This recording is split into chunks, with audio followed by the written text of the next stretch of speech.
Hello, everyone, and welcome to the Circle of the World podcast, where we discuss Joe Abercrombie's First Law series. I am one of your hosts, Lord Chamberlain Jeffrey, and here are my co-hosts, Architect George, and Harrison, the Adeptus Historical. We are covering Before They Are Hanged, the second book in the original trilogy. Today we'll be covering Until Sunset, Long Odds, The Road to Victory, and Necessary Evils. So, let's get started. As usual, we must thank you all for your support. Whoa. Gracias! Okay, I took a sip of a drink. I thought you guys were going to talk more over there. Jesus. Well, most of you. Some of you have been a bit rowdy lately. Yeah, some of you guys Well, have that been guy obviously doesn't Just a listen space to man. it, so. a little combative. They've been. And him, that wait. guy as well. Yeah, we'll see. But yeah, we just want to remind you all to follow us on social media, right? And our YouTube page, which has been growing. Thanks again to Harrison's Northern War video /series/ whatever you're gonna do. Boss, epic fucking video, mate. Keep it coming. Tune in to hear about how barbarians get down in the north. Oh my god. Man. So yeah, thank you all again for your support. We really do appreciate it. For this, since we're doing 4 chapters, we'll just go straight to the first chapter read through, and this one is Until Sunset. I forgot to tell you guys real quick. I will delete this part. Like I said, I skimmed it, so I will, just it's gonna be kind of like overview instead of like, Oh, we got it. Don't worry, we got this. All right. But no, but I I'm familiar with the chapters. Do you know what I mean? I just didn't really. I don't want to hear your excuses, Jeffrey. I'm gonna send Harrison to Maine, and he's gonna be like, "What is this place?" I'll fucking swim back. Oh my god, So bad. Harrison's never even I experienced the got ocean. you. I got you both. Right, okay. Okay. I'm serious. So our first chapter read through is Until Sunset, and we wake up alongside with Glocta, who has just been jolted awake by Practical Vitari, who informs, right? I And she's- love his fucking his reaction. It's just okay. You'll have to go on top though. he's like, darling, if you can't resist me, I get it. I love how Oh, he's like slightly attracted to her. Everybody is, but like no one actually wants to do anything with her because she'll kill him. Yeah, they're scared of her. They're both like aroused and yet terrified of her. My favorite state of being. Harrison has a kink. It's the redhead. Listen, I'm with you there, buddy. I get it. So Vitari is basically informing him that the Gurkish ambassador is here, and he is speaking to the ruling council. Now, Glocta's understandably upset here because he's the real ruler in Dagorska, and how dare these hoes talk to this guy behind his back? And then again, I just love his that fat fucker. Duty bound my fucking ass. Yeah. I love how Batari just like casually wakes him up. She's like, "Hey, by the way, this thing's happening." Like, and he's like, "Why do you tell me sooner?" He's like, "Oh, I don't know. Found out about it." So he runs up there. Well, as Limps. best he can. He limps Fucking- up there. And he opens the door and he sees. I think Jeffrey can probably say it. Not Jeffrey. Don't say it, Jeffrey. George can probably say his name best. Oh yeah, I'm not doing it. They meet up with the ambassador. George, take it away. Man, I have to find it again. Man. What you said it so Shabed fucking... al Islik Buray. Yes, that guy. He because I'm he not trying to is- butcher his name. absolutely, he's the epitome of like the ambassador as a representative. He walks in, everyone's like, "Damn, that guy must be important." He's got the fucking big ass nose. He's standing upright. He's got the nice clothes. He's got it all together. He's got the bling. He's got the drip, bro. He's got the drip. For our Oh, young yeah. viewers, he's I got the would- drip, and man, he can get the Riz if he wanted. You know. That's hilarious. I literally typed down. I was like, "This guy is a pompous ass," but all right, yeah, whatever. He's got the drip, as the young kids say. They say We what should- now? Yeah, the drip. Let me That's handle that, my never boys. heard of that. Let me handle that. that's- All right, he's got the drip and he's got the riz, if he so pleases. Did you say the Riz? The riz. Harrison. lost. Yeah. It George- just let George. me handle it. Just so you know, when I use those terms, just it's for our young viewers. Oh boy. I definitely Anyway. will not be embarrassed of this one day. Yeah, sure. You're right about that. We should note that it's only Eider, Visbruck, and Korsten Dan Verms there. So Old Man Verms isn't there, and neither is Katia. Because Glock just knows that it's not way it's them, you know. Yeah, because one's decrepit and basically unable to move, and Katia has way too much honor to deal with the Gurkish ambassador. Yeah. And I love how he just comes in, looks at the emissary, and then just starts telling off the Roman Council like he's not even there. They're like, what the fuck are you doing? Seriously? Oh, and he's like, whatever you might have heard, I'm in charge here. He's like, I'm sorry for my late arrival, but no one told me that you were coming. And then he just looks at Visbruck, and Visbruck is just like, do do do do do do do. He's not even looking. Twiddling his thumbs on the desk like, ooh. I was honor bound. Well, he says that afterwards, but yeah, he says I was duty bound. And then like the ambassador and Glockta get into it a little bit, right? Glockta, the ambassador goes, "We have so many men that they will swarm over the Goska before the like whatever, like that fucking 300 shit from Xerxes." He's like, "We will block out the sun." Yeah. That kind 20,000 spears. And Which they is have, just what, a ridiculously fraction. big army at this time, I think. Oh, I imagine, right? Well, I mean, Oh, here we go. I'll get into it later. We'll talk about it later. No. Get into it now. Get into it All now. right, Go all ahead. right. The armies are really big in the circle of the world because the Kanta is a huge continent. It's like it's like if the entire top half of Africa was more like the Middle East, and it had the population of that. And so, and they're all under one banner. I mean, there was a fuck ton of people at the time, and the circle of the world is a pretty compact place. And so, I mean, the Union has a lot of people too, but if you notice, they're not as many as the Gurkish do, because the Gurkish casually bring up 20,000. Oh, and then they have, later on, they talk about there's 50,000. So they casually bring these numbers up, which is why I am very easily to believe that the Union at full strength is like 100,000. And do you know what? There's actually precedent for this, because like during the Crusades and afterwards, during the several wars, the West and the various empires that cropped up there, that this would be the way. Like there would be easily 5 times more of them. Yeah, So and 5 times more. And if you think about it, the reason why there Easily. aren't that many standing armies like that size in the medieval time is because everyone was so divided. And this isn't in medieval time. The Union's more like the Renaissance, which if you united the entirety of of a nation around that time in Europe, there would probably be close to 100,000 troops going to fight. It's just that everybody was so broken up at that time. Okay. So we're when the ambassador is talking all this shit, we believe it.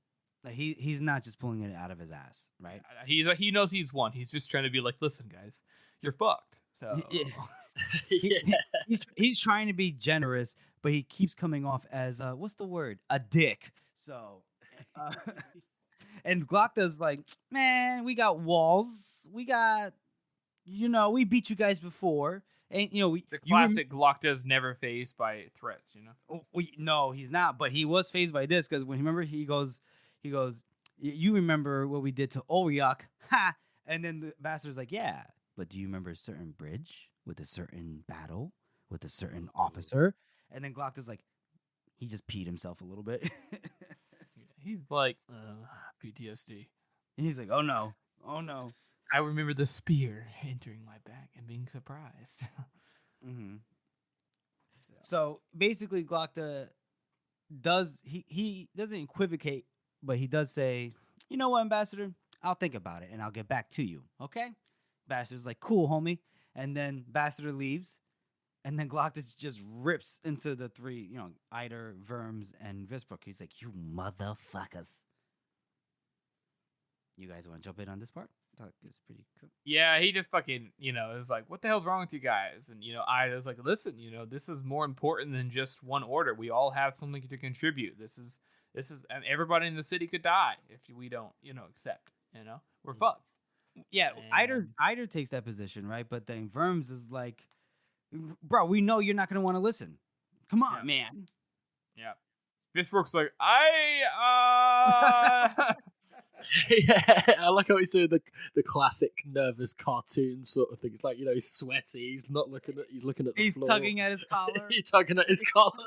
Who actually does that? That's hilarious.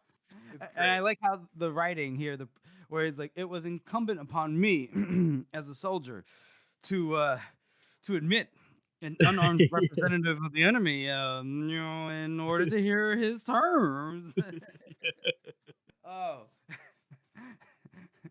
And then, Eider's just like, look, there will be no mercy when the slaughter starts if we don't at least entertain the offer, et cetera, et cetera. And then when Visbrook is like, some hope is better than none, Glocta realizes, oh, you have more hope in the people that are going to try to invade and kill us than you do in me.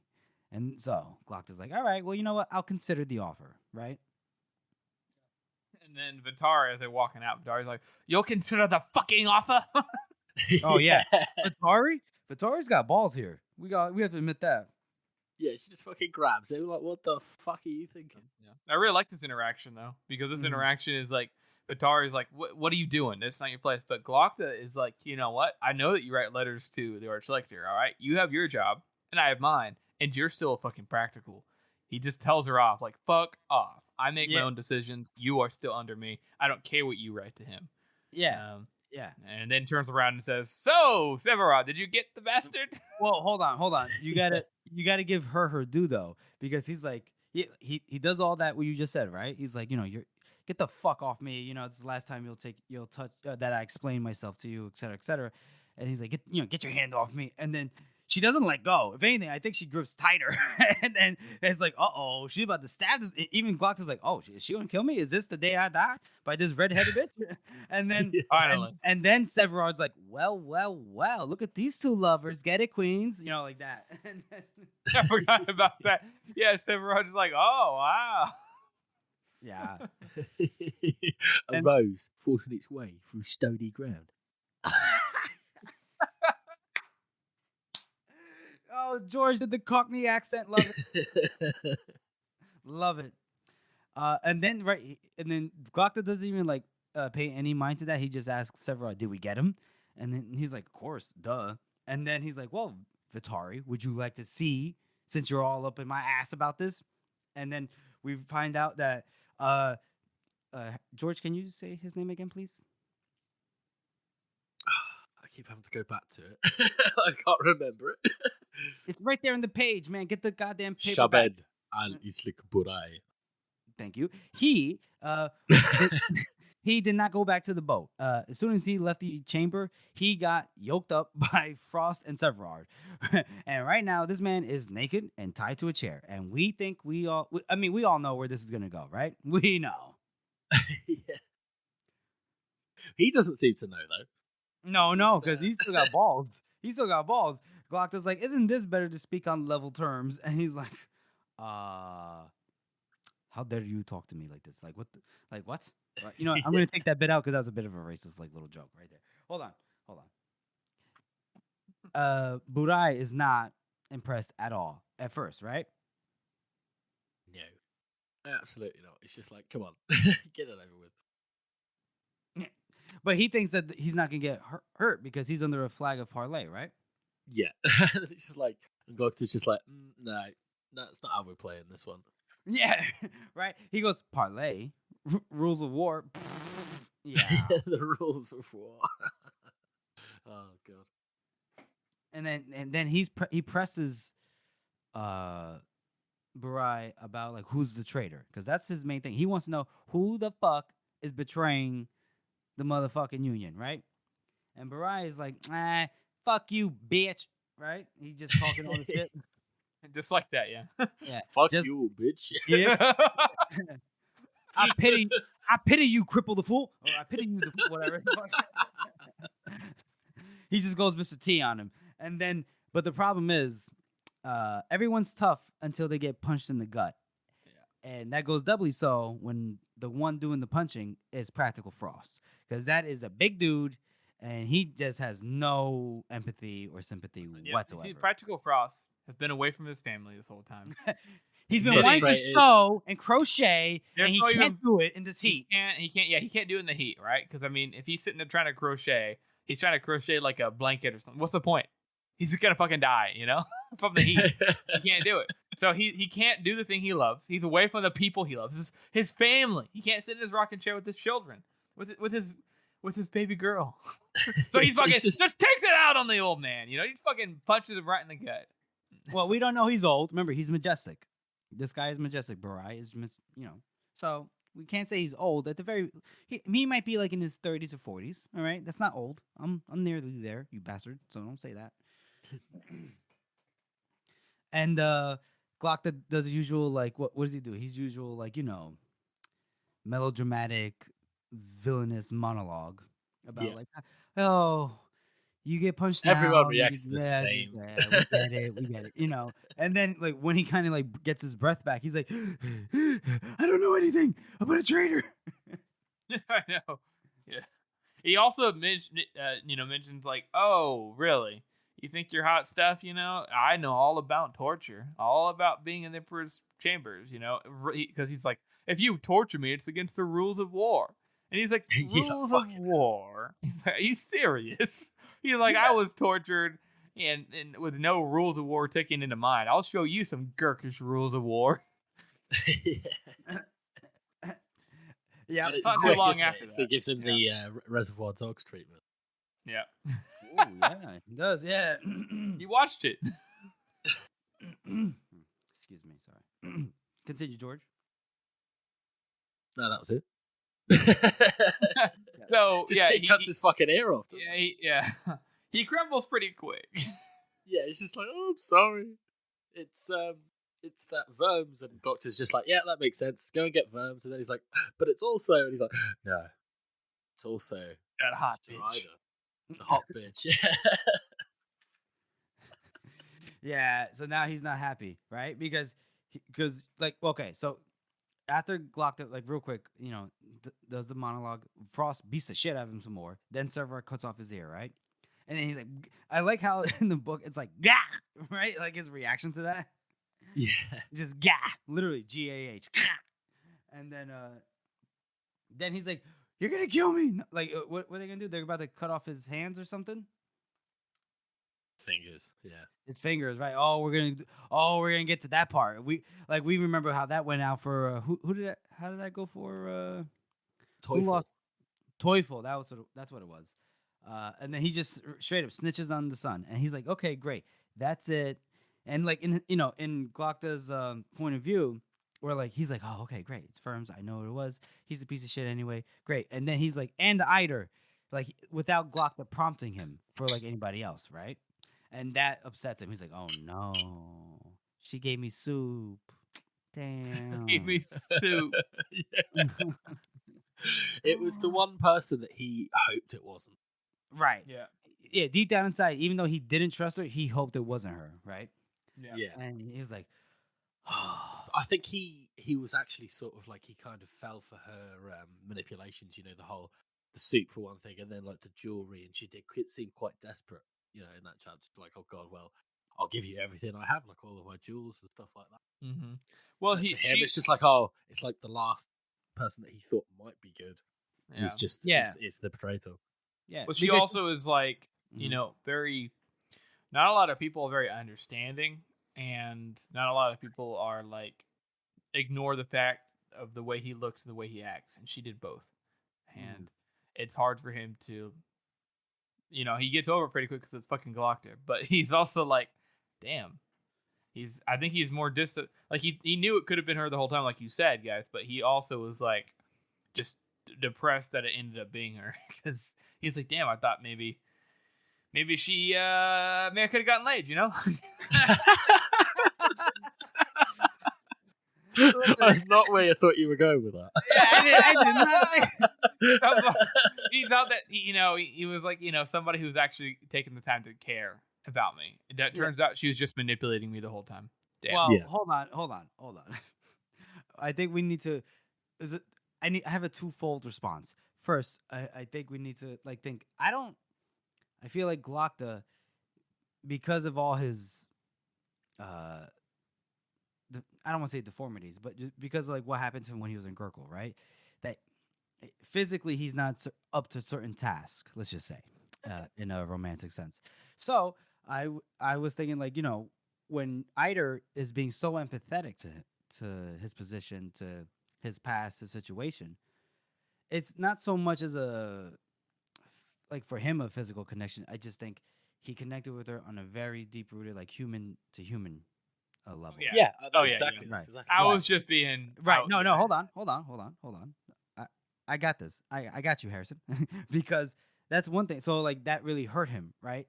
Now the second part of my little twofold response is listen, he might want to get some booty, but because of his predicament, his way of getting booty, considering the fact that do we all agree that he has no how do we say he doesn't have the equipment? Maybe Eider has to be the one to do some 3-finger thrusting there.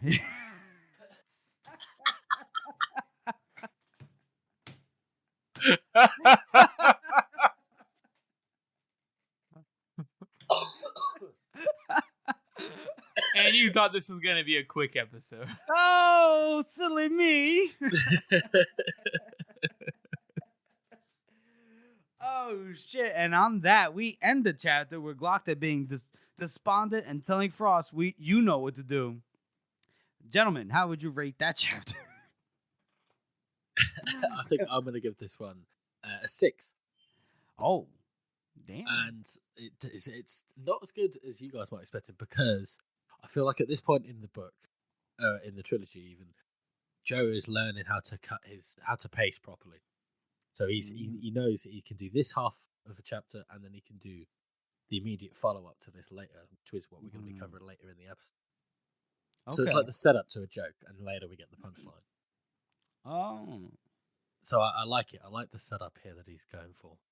Interesting. 6. Okay. Harrison? I'm gonna go with a 5. It's same reason that George said. I like how he's setting it up, but it also is it's kind of it's not because it's shorter. I like it because it kind of shows that Glockta is very quick on his feet, and then like you said, the next half of this shows that he's kind of with that he's kind of a step ahead of everyone. But it's also kind of I don't know. I just don't enjoy it. To be frank, I just don't enjoy it as much. I don't know what it is.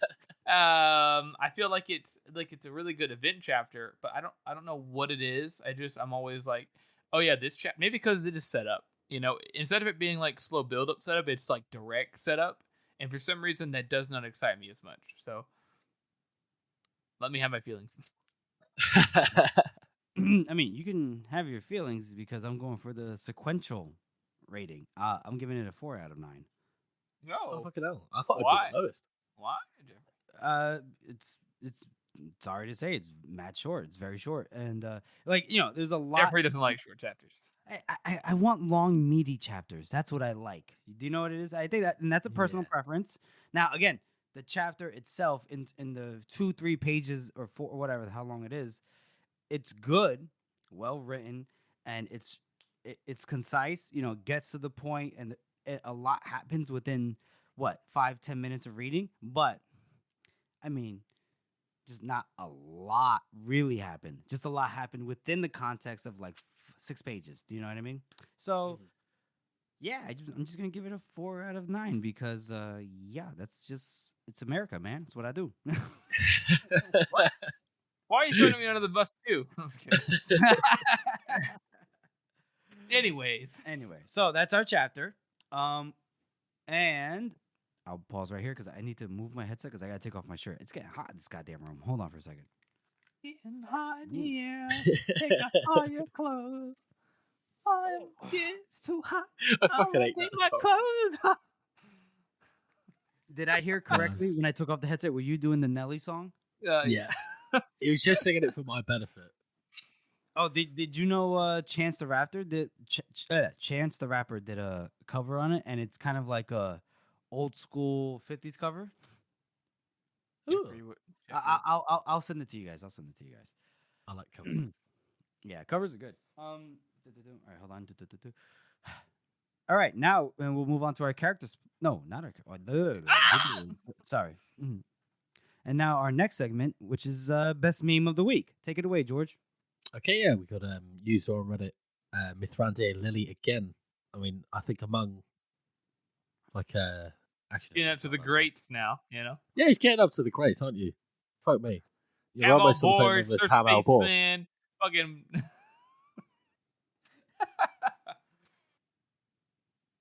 And the meme this week is it's just that puzzle piece meme. Nikomo Koska, famed fourth soldier of fortune, and the one piece they complete him is a drink. It never fails. That meme.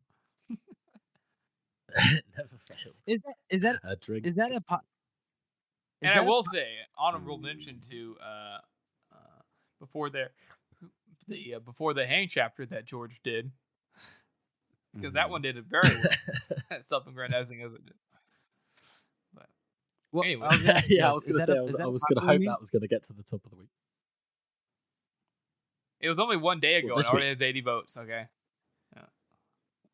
Well, first, hold on. Let me ask you guys. Can you guys hear me? By the way, real quick. Yeah. Yeah. Is it a delay? There was a little bit ago, but it's a bit better now. It's better now. Okay. It's because I opened the fucking meme. Every time I open something when I'm on the call, it starts lagging, and I'm like, all right, quick, what is it? George, I'm definitely gonna buy you Ethernet cord. I'm doing it. No balls. Bro, it's 4 floors. Dude, it's gonna be a 400-foot Ethernet cord. Then. You think I give a fuck? Anyway, hold on. So I'm gonna pretend like hold on. All right. So is the Puzzle Man meme? Is that like a popular thing that's going on nowadays, or what? I don't think I've ever seen it before. Yeah, I've seen it before. I meant to be clear. I meant the Casca needing a drink aspect of the first law. It never ceases to get people to go, yeah, I fucking love that. Yeah. Oh, okay. That's true. That's very popular. Okay. And by the way, I just want to let you guys know, I actually just peeped the Reddit page, the House of the Meme Maker page, and I just see what George posted. George, that was you. Wes heard laughter from the tent. That was you. Yeah. That is fucking. That's vile. I love it.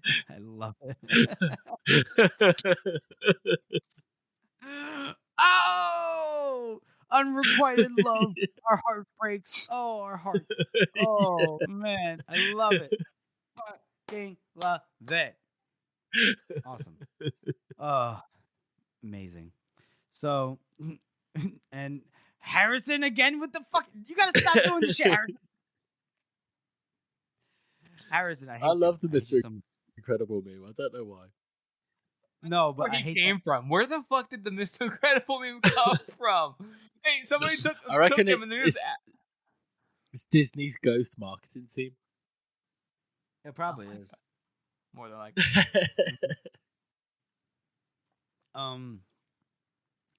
Harrison always distracts me with it when he sends memes in Discord. Right, so yeah, thank you very much, Mithrande Lily, for that.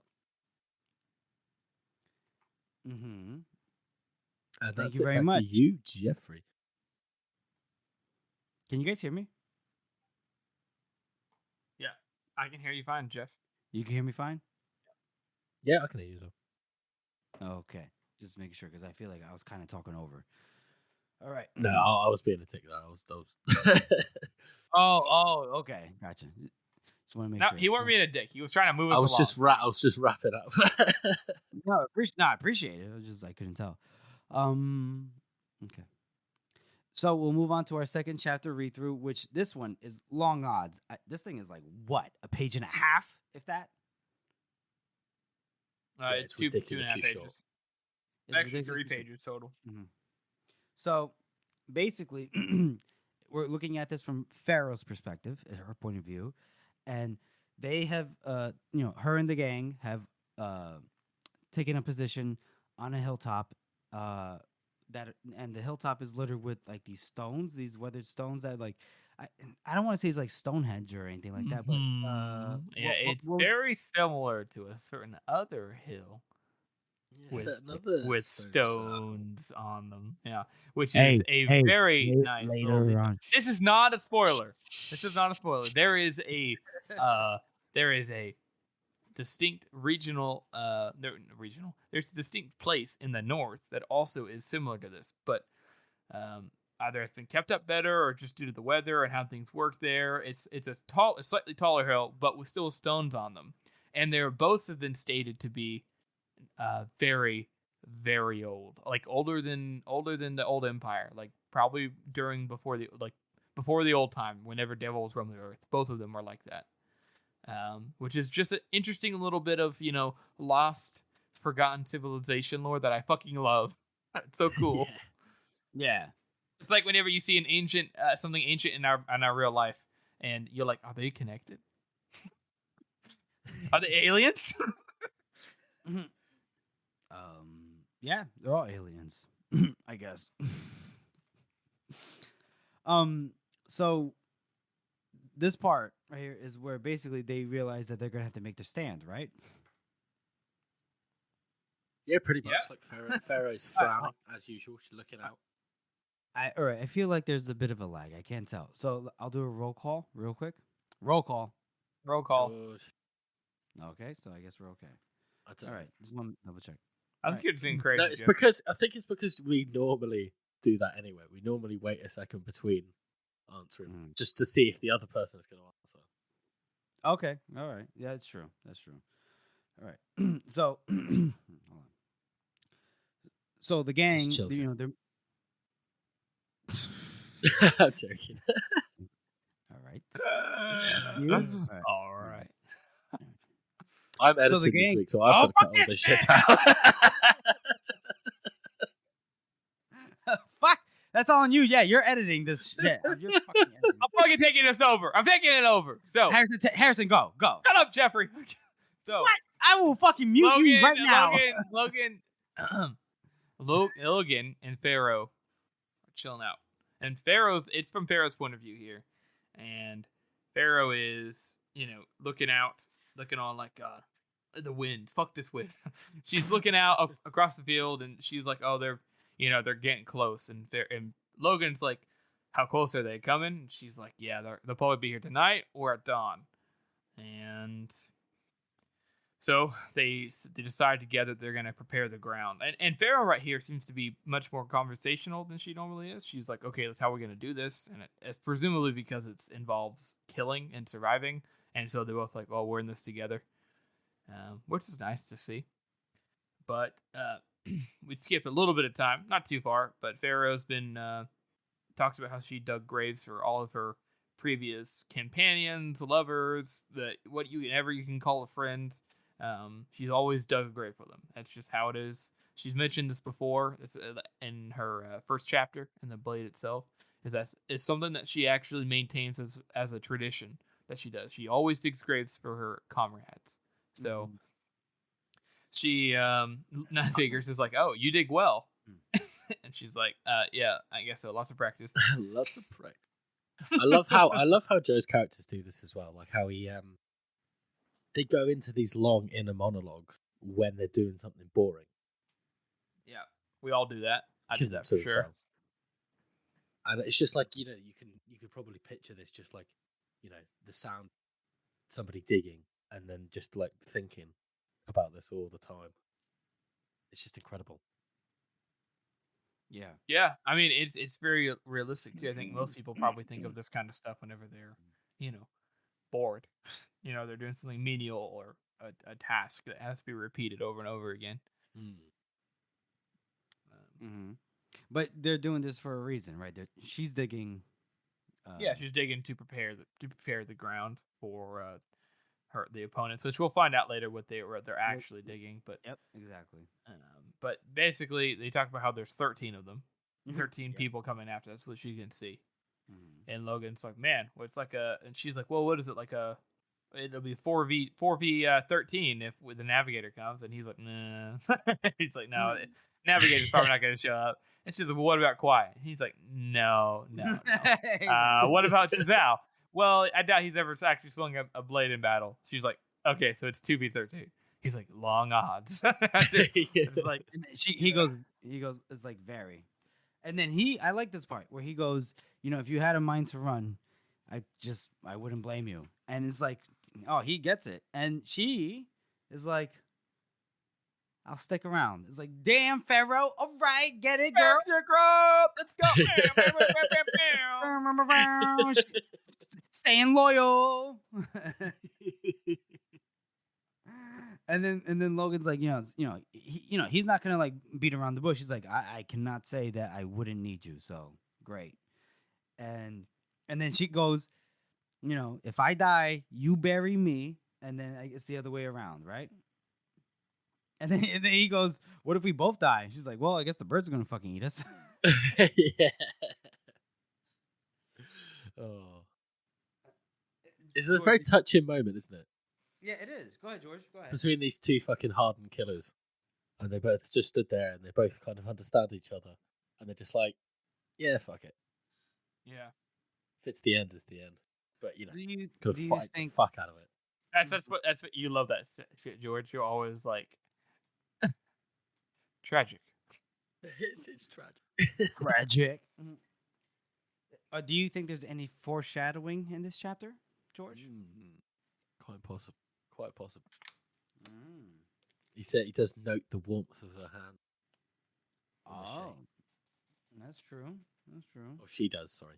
Yeah, she does. No, yeah, this is her perspective. Yeah.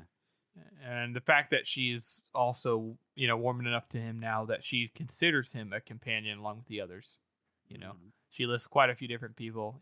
She's like, companions, fellow fighters, bandits, lovers, a bunch of different people. That's Seeing true. the human side of Pharaoh. Yeah. Good. We see it poking through a bit. We see it here and there. We saw it in the blade itself. Yeah, Especially but when she was- I loved it a bit in the blade itself. But I think this is the first time in before we get this sort of inspection from her. Mm-hmm. Very true. Because a lot of the time when we have her chapters in this book, it's I'm going to piss off the my wind. ass, or I'm going to fuck off and run away. Or Mm-hmm. Yeah, it's so like it's good. it's like whenever she's actually having to deal with, like, we had a chapter like this in the blade itself where she actually has to sit there and think about how she feels about something. It's like, okay, I might die tonight, so instead of fucking being a bitch, I'm actually gonna think about my actions and look at this person who's had my back and say, hey, I got you. And it's a very it's touching. In in a normal story, it's not very touching. It's like, hey, you're gonna bury me? Yeah, I'll bury you, bro. But inside of the story like this, with these kinds of characters, it's touching because we know who they are now. We know that, especially for Pharaoh, that's not light for her. This is very serious for her to say, will you bury me? Because that's what she does to her friends. That's how she shows affection. As bare minimum as that is she's showing affection by asking him to bury her. She trusts him as a companion to bury her, which is very nice. Right. And you have to imagine, the other people that she buried in the Badlands when we first came upon her in the blade itself, they were not her real companions. They were not friends to her. But that was just something you did to people that you traveled with, that you escaped with, or, whatever you had to do, you fought with.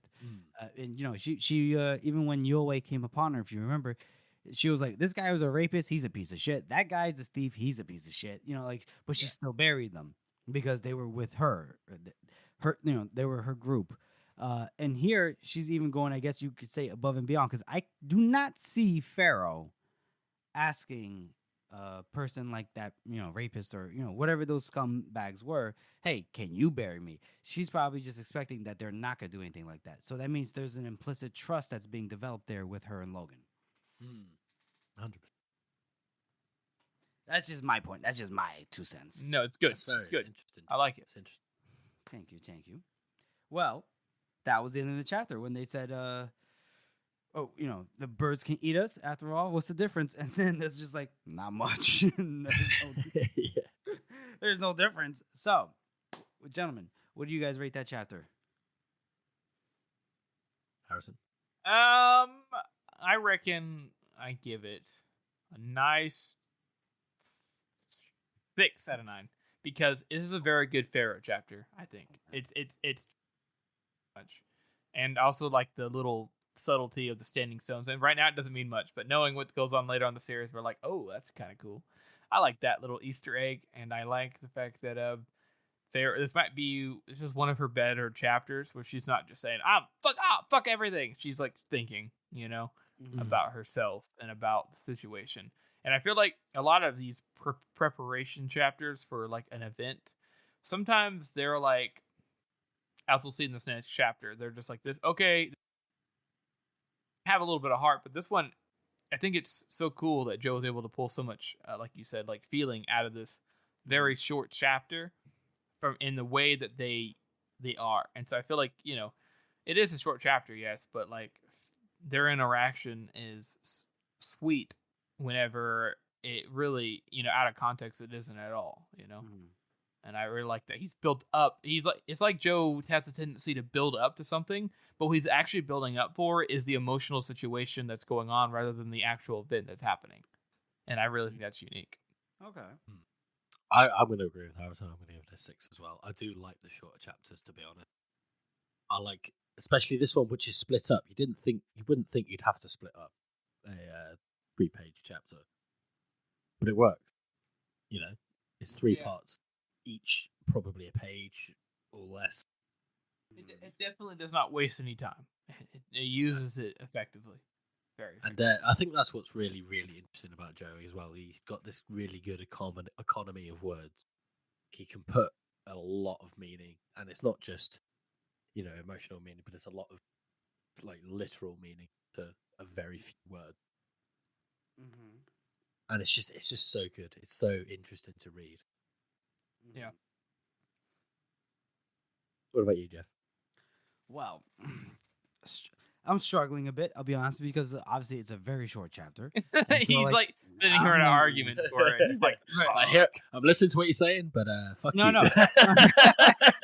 The best I can do is a 3. Well, hold on. Can you give me 6 for this chapter, Jeffrey? The best I can do is 3. Yeah. Well, so here's the thing. Like, it's a very short chapter, right? But at the same time, up until this point, until this book, Pharaoh's chapters, from the Blade itself, and I guess you could say from the beginning of this book, have been sparse. And I don't know, it's difficult because it's very short, and I want to give it a low score on that, right? So I'll be honest with you. This. I'm just gonna tell you my score, right? I'll tell you. I was gonna give it just on the basis of the duration of the chapter. I was gonna give it a 3 out of 9. But my feeling, how like interested I am in the chapter, and like what George and Harrison, what you guys were saying about it, I'm gonna have to double it to 6 out of 9. I'm gonna double it. Bada bing, bada boom, bada bam. Pharaoh's gonna jam. All right. Dude, I mean, like, honestly, you see so much character progression in 3 parts, George, like you were saying. I feel like it's so subtle. It's so subtle. It's almost ineffable. Like, you can't really put it into words, but you see it. It's one of those things. It's so hard to explain why this is good. Mm-hmm. And I'm no fucking English literature kind of guy, Mm-hmm. But fuck me, I could read that chapter over and over. No, it's a great chapter. It is. There's so much packed into it because you realize, oh, shit's about to go down, and this is them just getting like so quote unquote their emotional affairs in order. So yeah. And like Harrison said, there's even some subtle world building built into it. Mm-hmm. Yeah, that's true. Maybe the old empire, the ground will give him some assistance there through a metaphysical sort of way, kind of thing. Yeah. Whatever. Whatever, man. Whatever, bro. Whatever. Whatever, step bro.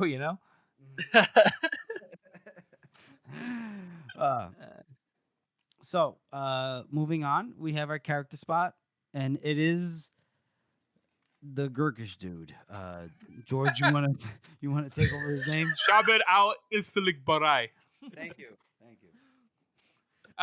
He really doesn't have that much time, right? As we'll see in this next chapter, it's not a spoiler.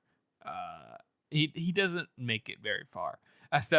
But the fact that he comes in there and he's like the epitome. Like sometimes Joe will make a character and they look and they act like how you would expect them to act in a story and in real life. In real life, sometimes you see people like this who fully embody, what they are supposed to be. You see like a sales guy and he's like a perfect sales guy. But because of how Joe writes his characters, like you already know that this motherfucker's got shit going on at home. You know what I mean? Like for some reason, whenever Joe, I'm serious, like whenever Joe writes these characters and they seem fucking normal as shit, because we know that all the other characters are so complex that I naturally feel this character more than other characters because I got his role out of the way. What's going on behind him? Even though he doesn't talk about it at all, zero. I like that this guy is literally just like an ambassador and he fully embodies that. I love it when Joe does that. He does that with this book as well because he's really just a soldier and the epitome of a soldier. And he does it very well, whereas other people, you'd be like, I really don't give a shit.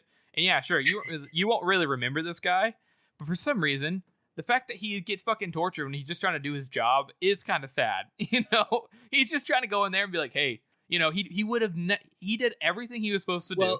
If he didn't want to get captured and tortured, he shouldn't have been such an imperious little prick, That is the most British thing I've ever heard you say, George. Well, hold on. We can say the same thing about Glockta too. Yeah, Glockta's a fucking cunt, all right? And Glockta doesn't. Wait. So, but if we're gonna call Glockta a cunt, whoa! If we're gonna call Glockta a cunt, we have to call Shabed al Islik Burai a fucking cunt too. All right. Listen, think about this. Yeah. He did the political equivalent of going into that fucking bridge. That's exactly what he did. You're right. He did. Exactly. I'm just saying. He also, in a way, is just doing his fucking job, and he's just like, hey, bro, like in his mind, yeah, but he goes up there and says, hey, I'm offering you a parlay for. Here's the thing: he thought, oh, if they deny it, whatever, I'll just go back home to my wife and kids. Yeah. And then he just fucking gets captured and get his head chopped off. Or it could equally be, I'll just go back to my 50 fucking bed slaves. It could be. But that's the thing, right? Is in his mind though, he's just doing his shit. He's like, why would you torture me, bro? Like I'm an ambassador. Even in our modern day, we're just like, oh yeah, we don't fuck with ambassadors. In our modern day, we're not even allowed to fucking deal with expats, like it's like not a thing. And fucking Glock doesn't give a shit, and he fucking just tortures the man. Well, fucking chops his head off. I just feel for him a little bit. All right. No, Harrison, you're soft. You're soft. Here's where I'm racist. No, I'm not. No, I'm not. How dare you xenophobe? Listen, here's what I'll tell you right now. I'm not going to spoil it for our listeners that haven't read the books, and that might be like 3 people. But listen, there's another person that we could say is a counterpart, and there's a big difference. All right. This guy, Mr. Burai, came in there talking hella shit, all right? He came in there, is like, you ain't got no warriors, you a cripple, we tortured you once, we'll torture you again, you broke-ass bitch. That's what he was doing, and that's exactly why Glockta had no issue. He's like, I'm gonna torture this motherfucker easy. Okay, well, I guess what I'm trying to say is, the fact that we are debating this so much proves that he is, in fact, for how little he is, a very he fits the role perfectly that Joe put him in, and there's not another character like this in the entire series, actually, that who is like this kind of pompous, classic, fucking ass ambassador. I'm pretty sure we can find a few. The other one's not another ass ambassador. No, not the other one. The other one's cool as shit. But I'm talking about. I think we could find a couple of pompous dickheads that like come in for one chapter. Come on. Oh yeah. Come on. Oh yeah. Fucking Lord Smund. Smund, easy. Smund is the mainstay. You get off of Smund. He sacrifices. Okay, we'll talk about that later. He sacrificed his hat. Big fucking whoop. Okay. Yeah, well, Lord Smund's a cunt, so what are you gonna do about it? Anyway. That ends our character spot. A completely different character. That's just the way we roll, baby. Our next chapter read through that we're going to be doing right now, it's called The Road to Victory, and this perspective is from Colonel West. Guys, Yes, We that's got- correct, it's- Jeffrey. well, I Every was single hoping time we get to West, it's just pure frustration. It's just like, not this shit. I remember again. thinking, like, the first time I read the series, too, I was thinking, like, man, I can't believe this is actually happening. Like, lots of times in these stories, they're like, they're just, he convinces them not to do it, you know? Or, they do it, but then, they still pull it out. But this one, you're just like, God, they're fucked. Yeah. Mm. He basically just is sitting down, looking at the army, being like, holy shit. The King's Own, which they have like a regiment of, is like in battle order. They're like ready to go. Like they're organized as shit, which I like. I mentioned it a few times off and on, but like the King's Own is actually, as much as everyone likes to dick on the Union for its logistics and its terrible fucking things that go on, the King's Own are probably the best soldiers in the entire circle of the world because they are consistently trained, trained, drilled. Their sole purpose is to fight.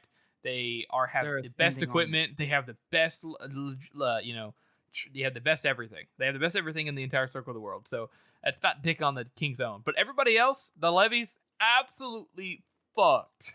They're just old men, kids marching across this fucking old bridge, and they're just, a cart got in the way, and so instead of moving the cart and being organized enough to do that, they just fucking start climbing over it, which of course bogs everybody else down, makes everybody more tired. There's already stragglers, even though they're just crossing the river, and they were already at the river. So it's kind of a sad thing, and that's honestly what the first part of this chapter is. Him just sitting there like, oh my God, I'm so screwed. No, that's very true. And like you were saying about the King's Own. Well, it says the neat blocks of the King's Own. You said a regiment? I think there's more, right? No, there is one regiment of the King's Own with Ladislaw. So I believe that is 4 battalions. 1 battalion being a cavalry, I think. What's the numbers on that? The number, it's like 2,000. So 500 per battalion. Which we get confirmation of this battalion size later on in the Heroes. So it is indeed like about 500 men per battalion. Obviously, it's going to be less in some, more in others, and about 250 in a company. So basically, there is about 2,000 King's Own, and then there is like 8,000 pathetic, sad peasantry militia, Oh, okay, so 2,000 King's Own, 8,000 levies. That brings the total up to 10,000. Okay, gotcha. I was putting the Adeptus to his paces there, huh? I was prepared for that one. Oh, were you now? Watch our Great Northern War to find out about the Battle of the Covenant next time. Oh, yeah, you were already prepared. That's right. So we continue on this chapter when, Wes is looking upon this shit show when they're trying to cross the river. And Lieutenant Jallenhorn comes up, right? Yep. He rides up to him and he was like, man, what a fucking mess. I love how he just always states the obvious. He's just like, yeah, looks like they're having some trouble. Honestly, if the ambassador wasn't here, I'd definitely give the character spot to Jallenhorn here because this little moment, basically, Jallenhorn's like, sorry, not Jallenhorn. West is like, listen, son, I have an important task for you. I want you to ride to Marshal Burr, go back to Ostenholm, and tell him that Prince Ladislaw has disobeyed orders and is going to attack Bethod on his own, going across the river, and is more than likely going to fail. So go out there and tell him that. And Jallenhorn's like, no, we're not going to lose, right? I mean, surely not. And West is like, no, we're screwed. So take this letter. This is not out of sentiment. I trust you. Take you and a half a dozen good men and go and get this job done for me. It's what needs to happen. And he says, okay, all right. Well, Jallenhorn is such a good guy. He's like, I don't want to leave you. I need to fight for you, And it's like, oh. And then he says, Wes is like, if the worst comes to worst, which it probably will, I want you to tell my sister that I'm sorry. And Gyllenhaal's like, nah, that's not gonna happen.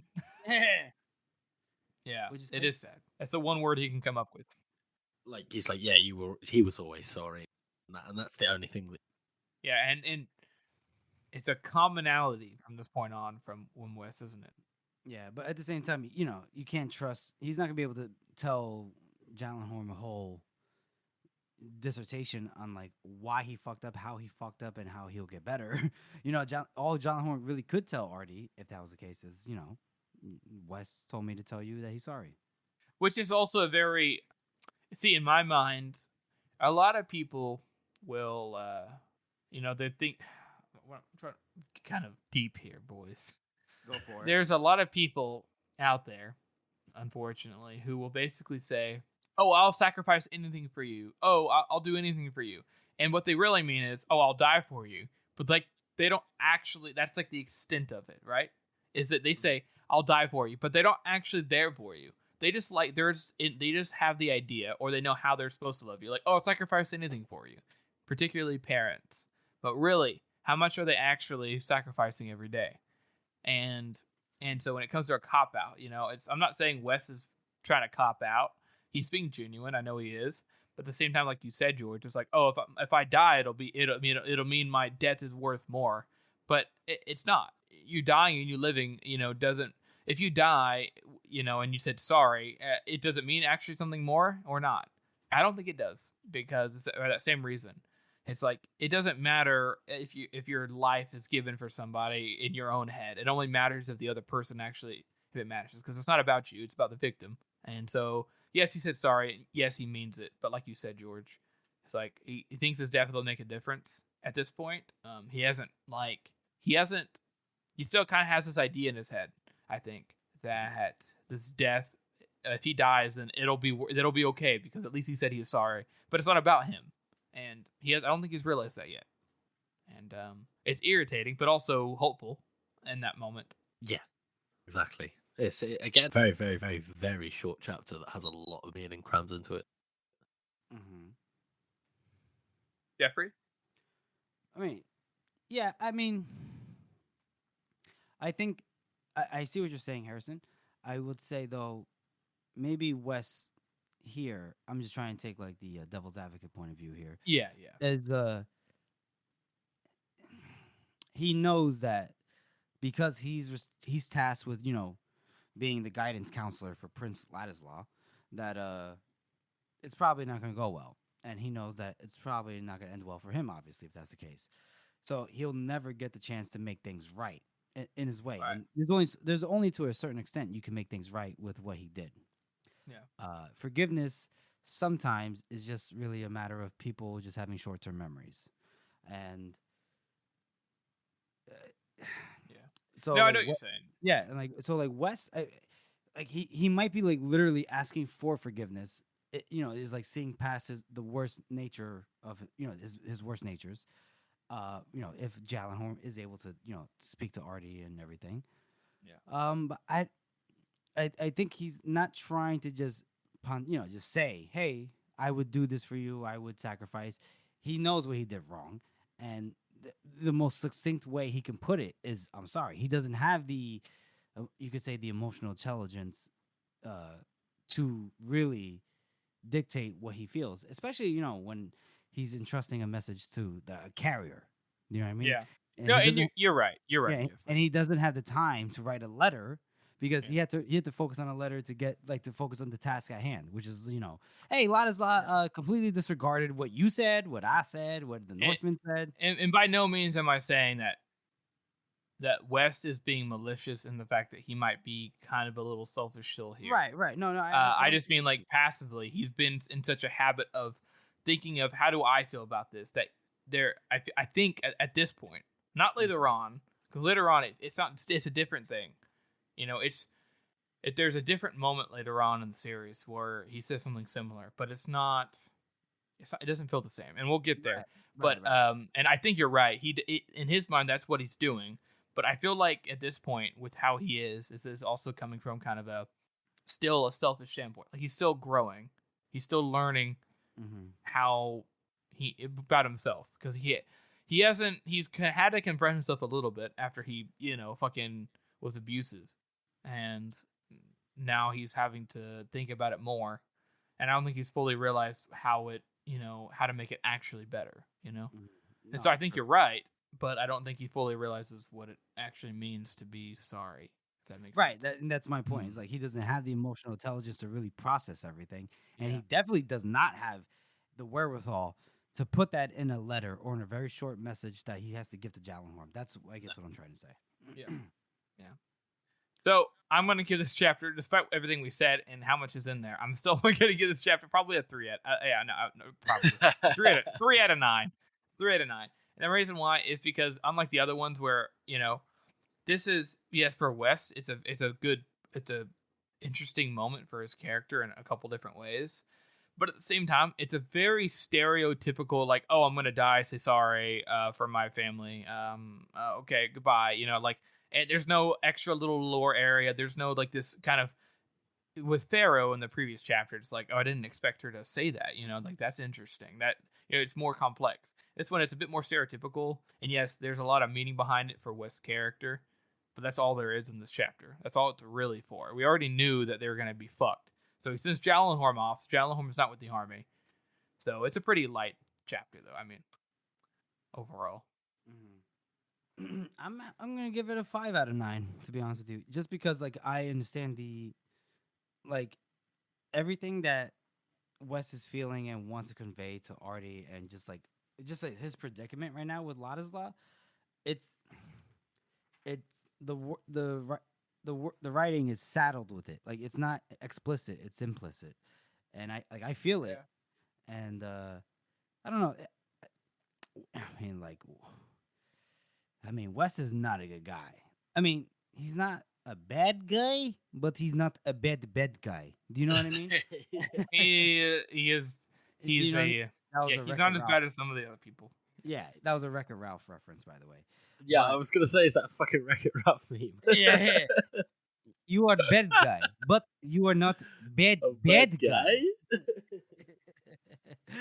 but it just feels like his dialogue is loaded with a lot of meaning, and I don't know. I guess I get it and I speak to it. I mean, it speaks to me. I'm sorry, and it's again, which is interesting, right? Like how it affects different people.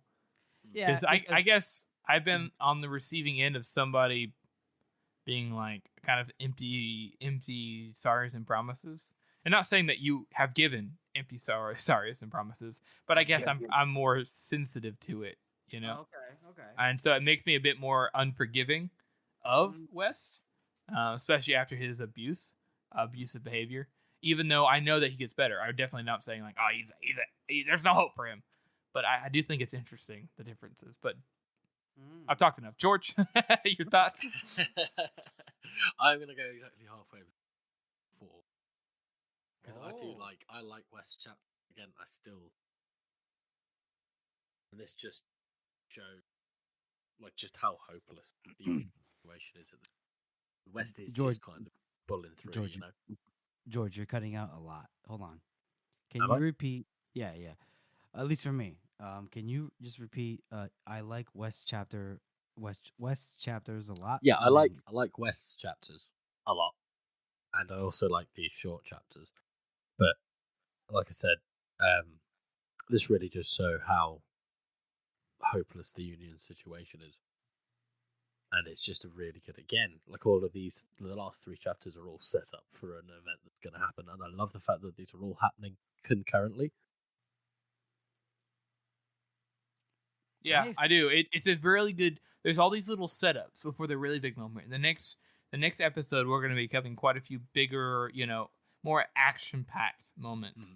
And I just like I said a minute ago in the last chapter, there's a lot of build-up, but we kind of hit some of that climax here rather than in the actual physical climax. And it's a really unique aspect of a lot of the first lot of books. So we'll go on right to Necessary Evils, and this one, ladies and gentlemen, is the culmination of what just happened from the previous Glocta chapter, right? And obviously it's Glocta's point of view again, and he's in the room. He's about to go into the room of the audience chamber, and he's like, "Okay, Practical Frost, give me the bag." And I like how Practical Frost is like, "You ready?" And he's like, "Yeah, let's just go." And then they walk in. Visbrook, he irons his uniform apparently. Verms is just chilling. He's trying to like chill, but you can see that he has some anxiety. And Eider, she's just all business. That's what all Eider is. And then Casca's here too. Look at that. Casca's just chilling by the wall. He's just hanging in there. And Glocta is like, "Hey, what is he doing here?" Right? Yeah. And now because Casca's in there and Glocta asks and everything, Eider is like, "This concerns everyone, so like you can't just make the decision alone. It's just not happening." She kind of got some big dick energy here, Yeah. She's got that privileged white woman energy. Go ahead. Sorry. Yeah, so this chapter is really it's fairly short as well, but the main thing here is the fact that after they talk for a moment, fucking Verms is like, "Oh God, fucking Glocta knows. He knows he's onto us. As an audience, we know who's actually part of the conspiracy, who let everything go." So Verms is like, "Oh God, we're fucked." He starts freaking out. But then Carla is like, "No, I'm not really worried." She's like, "Oh, my mercenaries have already taken over the gates and let the Gurkish in, and they've taken over the temple. It's over, Glocta. Listen, you played a good game, but it's over." And Glocta's like, "Oh, that's funny, because in fact, Casca is under my payroll. The Kadia has control of the gates in the temple, and the Practicals have taken over the palace. So what are you gonna say about that?" Yeah. And Dude, I just like, it's a real Ocean's 11 moment, isn't it? yeah, dude, it is, and I love that Harrison hit the big points. But man, I wish he would have like went through the whole like he dropped the head on the table first. Verms went nuts. Visbrook is like, "What the fuck?" Yeah.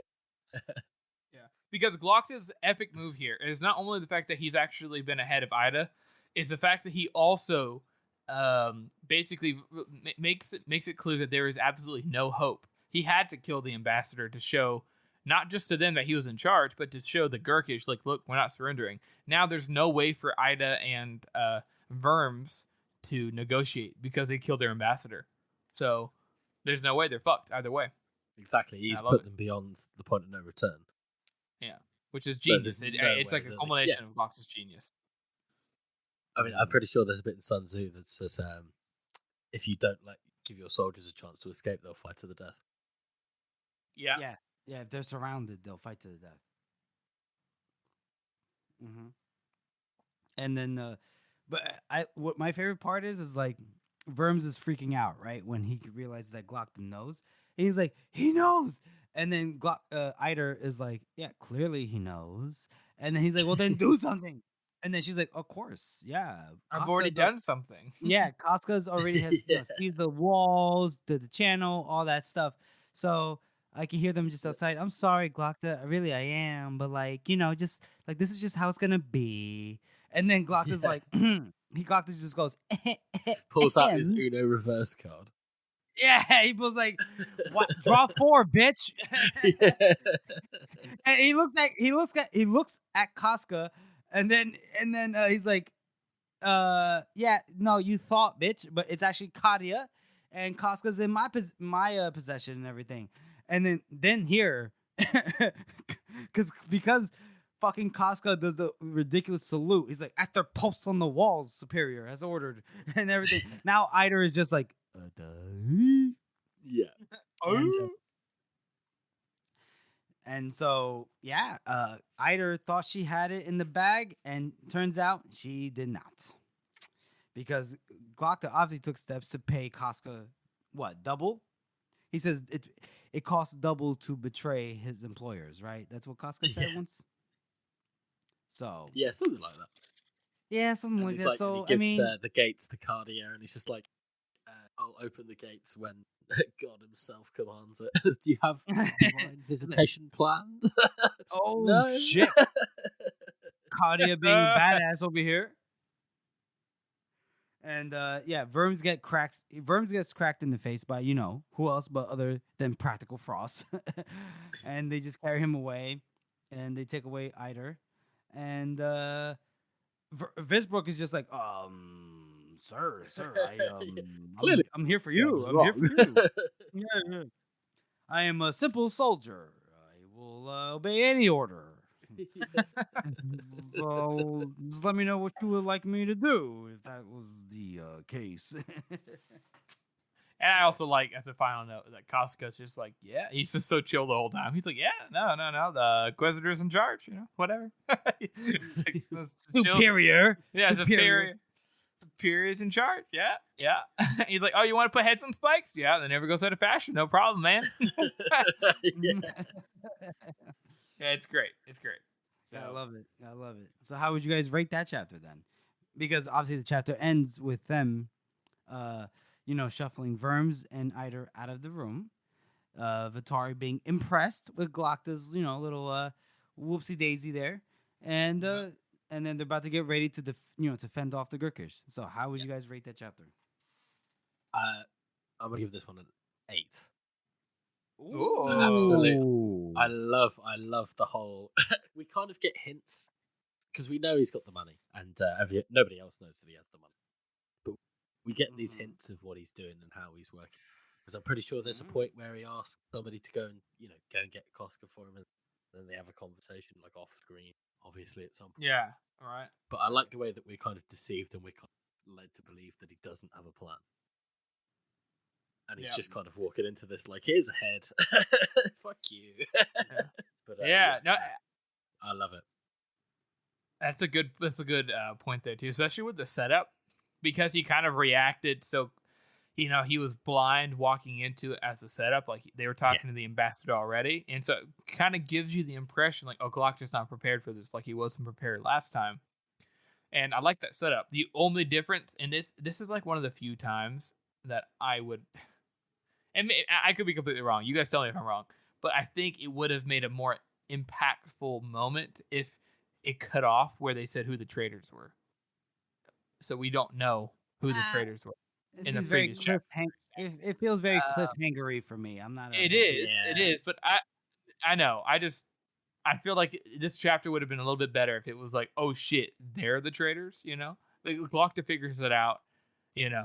But we know that from what the ambassadors just said in the. No, that's what I mean. To be clear, I'm sorry. On the previous chapter, when the ambassador says who it is, I would like it if he said, "Oh, it wasn't." He doesn't. You don't get to hear as an audience who the two traitors are. In fact, you don't even know it was one of. He just says, "Okay, I'll tell you. I'll tell you who the traitors are," and then it ends right there. I feel like that's the only time, one of the very few times in the books that I'm always like, oh, I wish that would have been so cool, because in this chapter would have been like, holy shit, what? He comes in with the head and he's like, I know you're the traitor and I know you're the traitor, and you're like, what? How? But that's also like a very little thing. So my score is 7 for the same reason George said, just a little lower because I think I feel like it could have been more intense, but that's also me being, me. Okay. Jeffrey? Okay. Well, I'll give it a 6 out of 9. I gotta give it a somewhat low score just because it's a short chapter. What are you gonna do? But I mean, I think it was a culmination of the previous chapter with the interrogation. I liked that excuse me, that the ambassador told us who the traitors were in the previous chapter, because that means Glockta had to process that information, plan ahead what to do with that information, and obviously we don't know what it was exactly that he planned, like how it got put into effect, but what we don't see is how he processes it, especially when it comes to like the revelation that Eider's the traitor. And that obviously should come into play later on. But I did like that because I feel like that was enough of a, I could say, cliffhanger, bait on a hook kind of thing from the previous chapter. And then we kind of see some resolution, not resolution in terms of like how he's gonna react in terms of like him getting that knowledge. Like, what's his reaction to that? And then there's the action of like, okay, the political or the logistical action of it, and then the emotional reaction would probably get later on. But right now, he's just got to get down to business. He's got to like nip this shit in the bud. Yeah, I get what you. Yeah, I agree. So that's the end of our fourth and final chapter read through, and we'll dip into the community and interaction segment. Harrison, do you want to take this away? Yeah. So I did a poll a little bit differently this time. You know, I'm gonna have got a good idea for next time. Maybe like a kind of, and you guys will see it now by the time we release it, like a build your own army kind of thing. And I'm curious to see what kind of armies people build. But this time, we have about 300 votes. And what the situation is Bethod with 2,000 Northmen, but in the north, or Monza with 20,000 mercenaries, but on the offensive. And we got some. Monza ended up winning with 152 votes to Bethod's 144, which is pretty damn close. And whereas I personally think Bethod would probably win, I think it's only like a 6 out of 10 difference, because if Monza is able to get him in any kind of decisive combat due to her numbers and how she is on the battlefield, I think she'd be able to win against Bethod. But if the war goes on, if it gets dragged out anyway, which Bethod is very good at, then I don't think she'd be able to win. So it's kind of an interesting scenario there, and I plan on doing more of these.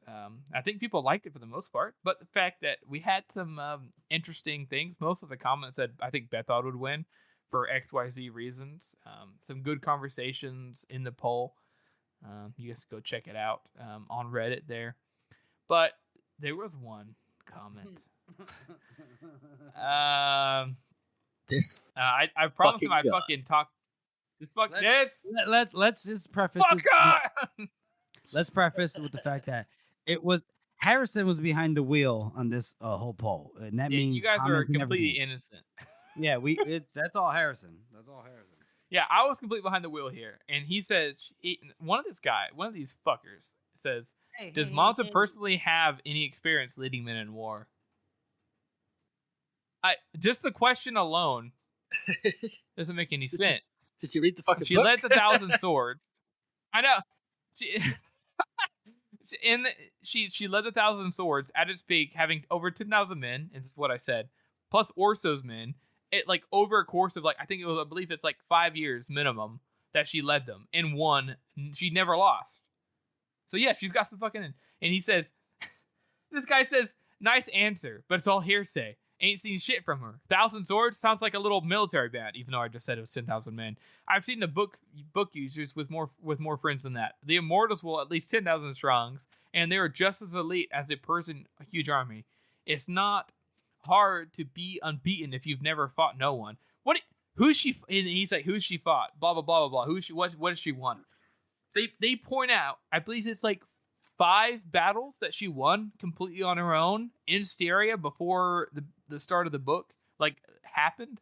She won 5 battles, in different sieges and actual field battles. And then when she fights with Duke Rogan, she fucking is the one who makes the right call. Then she also beats the fucking Union 3 times in a row. And if somebody says, "Well, she hired out, she sent men to go fight it," what?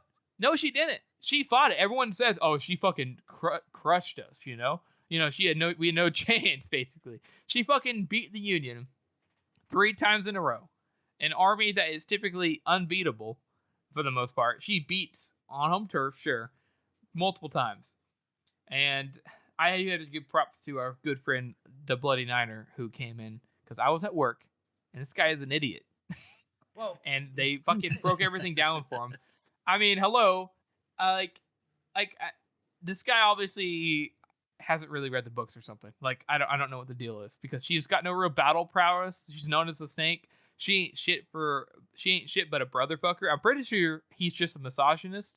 But he's basically saying that everything in the entire series that's about Monza is fake and hearsay, which is basically somebody saying the Earth is flat. So take that as you will. But just Jesus Christ, I don't like. And then after we pointed out, I tell him I basically wasted my breath to even talk to him because he's obviously got his mindset on the fact that Monza's a bitch, and so he's like, "Oh, you're out to change people's minds." I'm like, I don't see the fucking point of even talking to you. He still goes on. He's still talking about how Bethod is an easier proper warlord. He hates Shivers too, by the way, which I know our fan base loves Shivers, and he hates Shivers too. He's clearly just a fucking cunt. All right. So I think I need to step in here. Obviously, Harrison is a tad emotional here. We see that. I do think this man took it literally when he reads 1,000 swords. As in, does he really think it's 1,000 people? Even if it was, it doesn't make any sense because I even said it's 10,000 men. He doesn't know how to fucking read because apparently he doesn't remember anything from the books anyways. Harrison, let's. How about you take a sip from your sippy juice real quick? I fucking still reserve. Still reserve. Oh yeah, the guy just seemed like he had a vendetta against Monza and Shivers. As to why, I don't know. Maybe he's just not a fan of brother fuckers who like to stick their fingers up somebody's bumhole. Like I don't know. What do you want me to do? I don't know. But yeah, he's a goofball. George, what did you think about this? What did you think? I'm staying out of it. What did you think about the poll? Oh, I loved it. It's a good poll. Whoa! Hold on, George. Time out. Harrison, you call no one a pussy here. All right, you haven't even seen the ocean. What do you know? All right, I've seen the ocean, you fucker. And pictures don't count. I've been to Hawaii and Oregon. Jesus, bro. In your dreams, really? That's Harrison, the wrong ocean, dude. It's the wrong. If it's not the Atlantic, it doesn't count. George, what were you saying? I'm sorry. Yeah, it was a good poll. I enjoyed it. I actually agree with the result of the poll that Monza would have won. I think really? she's not really going up there without being prepared. That's true. See, yeah, that's a very good point. That's a very good point. But it's just that I feel like Bethod's knowledge of the land is like, man, like he was spanking ass in the whole war against the Union until he was like, Logan's back.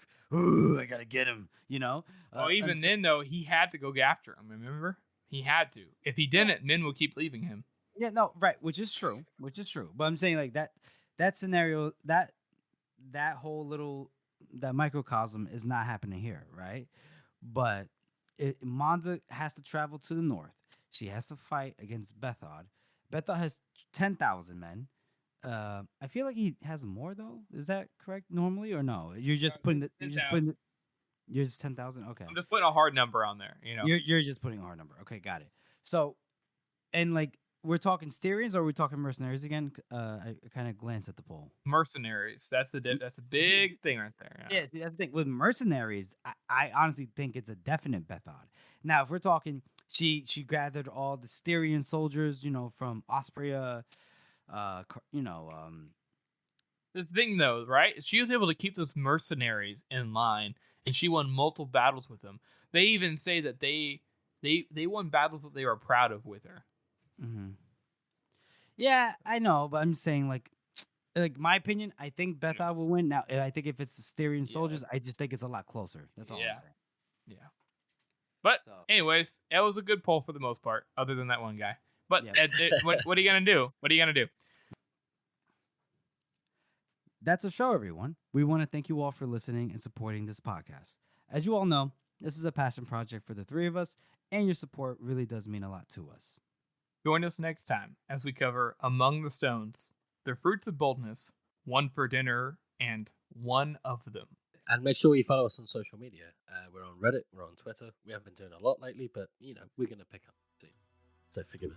And we do have a website. It's circleoftheworld.com.